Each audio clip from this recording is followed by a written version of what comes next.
Assalamualaikum warahmatullahi ta'ala wabarakatuh.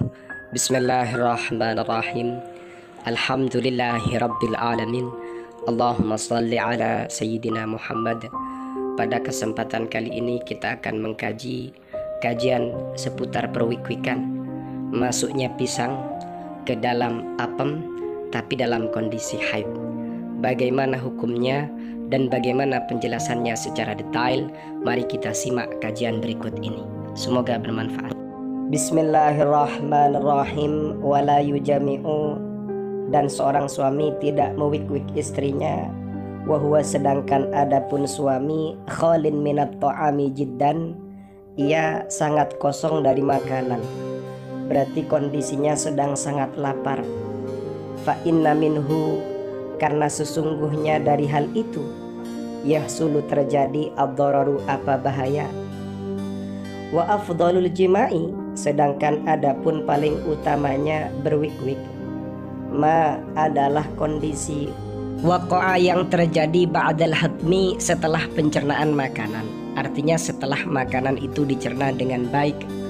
Wa inda i'tidalil badani, dan ketika stabilnya tubuh, fi harrihi, baik dari sisi panasnya tubuh, wa baradihi, dan dinginnya, wa yubusatihi, dan keringnya, wa rutubatihi, dan sisi basahnya. Jadi kalau kalian sedang sangat lapar, kalian tidak usah mewik-wik istri kalian, karena hal itu akan menimbulkan bahaya. Kemudian kapan waktu terbaik untuk berwik-wik? Yaitu kondisi ketika makanan yang dikonsumsi itu sudah dicerna dengan baik, dan ketika tubuh ini stabil, baik dari sisi panasnya, dinginnya, keringnya, dan basahnya.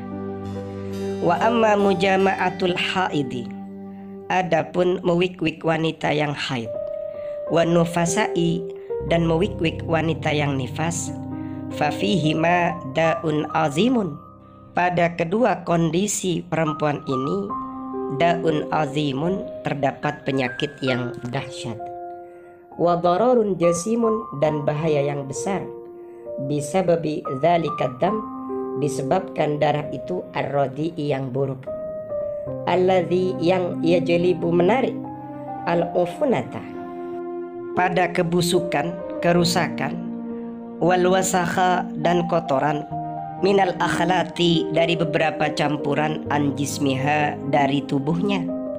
Kalau mewik-wik wanita yang haid dan wanita yang nifas, maka sejatinya di situ ada penyakit yang dahsyat, ada bahaya yang besar, disebabkan darah yang buruk ini, yang dapat menarik pada kebusukan, kerusakan, kotoran dari berbagai campuran yang ada pada tubuhnya.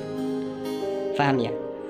Wa innal jima'a, dan sesungguhnya al-jima'a, fi hadzainil halaini, pada dua kondisi ini, haramun, adalah haram. Wa qad naha, dan sungguh telah mencegah, anhu, dari al-jima'a, dalam kondisi ini, asyari'u, syari', liqaulihi ta'ala, karena ada firmannya Allah Ta'ala, wala taqrabuhunna hatta yathurna, janganlah kalian mendekati mereka hatta yathurna, sebelum mereka suci. Li'annal jima'a, karena sesungguhnya al-jima'a atau berwik-wik, fil haidi, dalam kondisi haid, syadidud darari, adalah sangat membahayakan, sangat bahaya, lirrajuli, bagi sang suami, wal mar'ati, dan istrinya. Kalau hukumnya, hukum melakukan perwik-wikan pada dua kondisi, kondisinya orang haid dan orang nifas, ini hukumnya haram.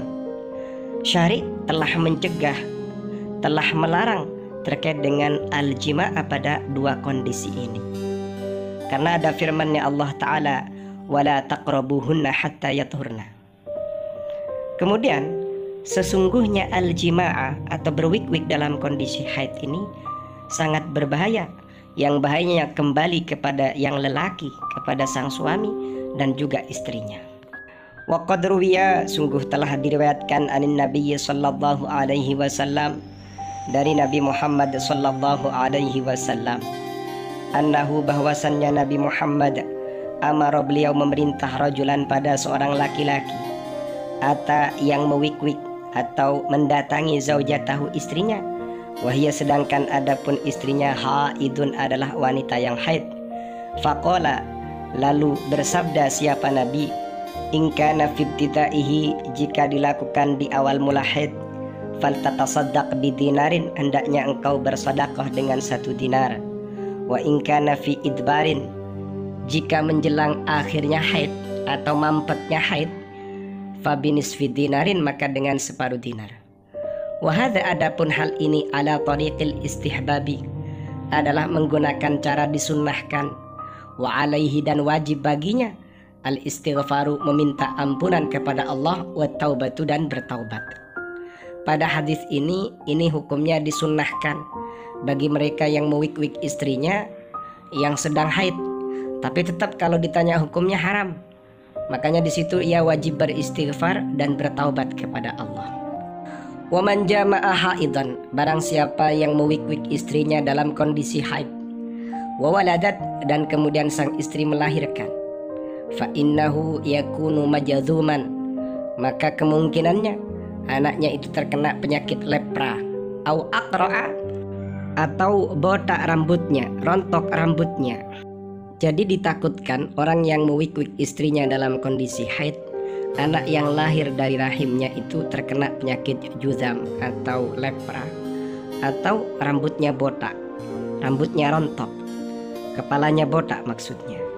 Wala yahillu, dan tidak halal al-istimta'u, apa bersenang-senang, fil haidi, pada wanita yang haid, bima, dengan sesuatu itu yang mana, bainas surrati war rukbati, yang ada di antara pusar, war rukbati, dan lutut. Jadi kalau beristimta, berenak-enak pada wilayah bainas surrah, antaranya pusar, war rukbah, dan lutut, itu hukumnya tidak halal, haram. Wa yajuzu, dan boleh at-taqbilu, apa kecupan, wal mulamasatu, dan persentuhan. Wa ammal wat'u fid duburi, sedangkan adapun mewik-wik fid duburi, pada duburnya, faharamun, hukumnya haram. Sawa'un kana, baik itu ada apa dubur, fi zaujatihi, dubur istrinya, au amatihi, atau budak perempuannya, awil ajnabiyati, atau wanita lain, au abdihi, atau budak laki-lakinya, au ghairi abdihi, atau selain budak laki-lakinya. Kalau urusan perwik-wikan pada duburnya siapapun, hukumnya itu haram. Paham ya? Keterangan ini bisa dilacak pada kitab Nuzhatul Muta'ammil wa Mursyidul Muta'ahil. Semoga bermanfaat, amin ya rabbal alamin.